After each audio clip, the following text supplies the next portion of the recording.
India is likely to avail approved COVID vaccination in the month of December as Pfizer, Serum Institute of India, and Bharat Biotech have so far submitted applications for emergency use authorization. A Central Drugs Standard Control Organization, CDSCO, expert panel will meet on December 9 to review the applications.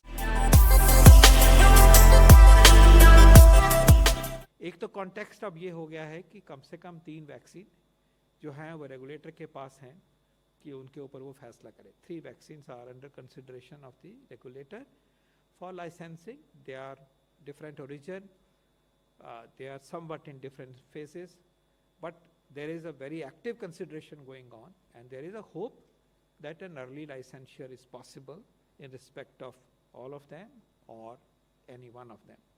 This is a great development. ये context हमारा आज एक उम्मीद देता है हमें कि यहाँ तक पहुँच गया है देश भी और साइंस भी, और ये बहुत एक सेटिस्फेक्शन की बात है.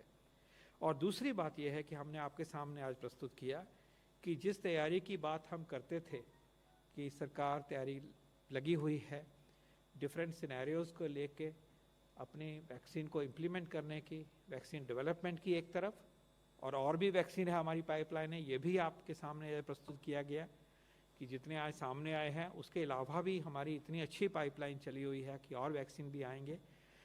लेकिन उसके साथ साथ जो एक ग्राउंड लेवल पर तैयारी होनी चाहिए उसका भी आपको एक ब्रीफिंग आपको दी गई है, और वो भी आप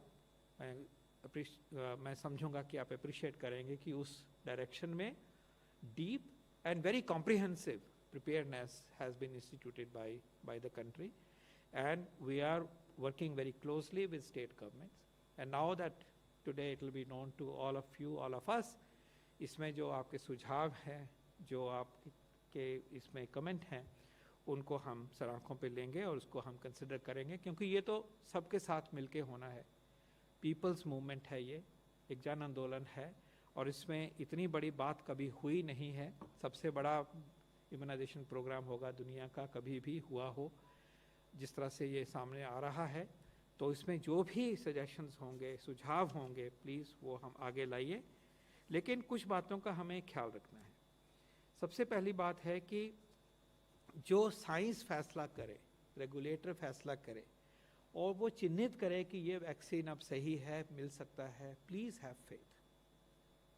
डाउट क्रिएट नहीं होने चाहिए जब हमारा रेगुलेटर, हमारे साइंस इंस्टीट्यूशंस जिनकी दुनिया में साख है और दुनिया मानती है, वहाँ जो फैसले होंगे. हमारा नेशनल टेक्निकल एक्सपर्ट ग्रुप है एनटैगी, मैं एनएगवैक की बात नहीं कर रहा हूँ, जो कि पिछले जितने भी हमारे यूनिवर्सल इम्यूनाइजेशन प्रोग्राम हुए उसमें उन्होंने हमें गाइड किया कि साइंस ये कहती है आप ऐसे करिए, फील्ड में जाएंगे, आपने ये चीज़ें देखनी हैं, जो प्रैक्टिकल इतना एक्सपीरियंस है. तो ऐसी जो टेक्निकल बॉडीज़ हैं, हमारी इंस्टीट्यूशंस हैं, Indian council of medical research है, बायोटेक्नोलॉजी डिपार्टमेंट है, DST है, CSIR है, जब वहाँ से बातें चिन्हित होकर सामने आए तो मैं विनती करूँगा कि आप please have faith in your institutions.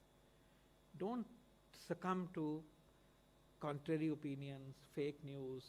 Come back to us, we will clarify.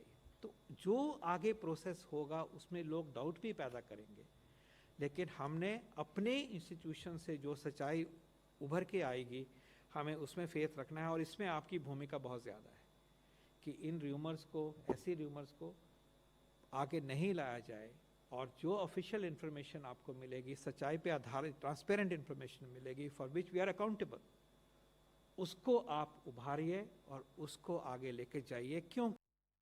Paul also said that the government plans to vaccinate at least 300 million people by August 2021.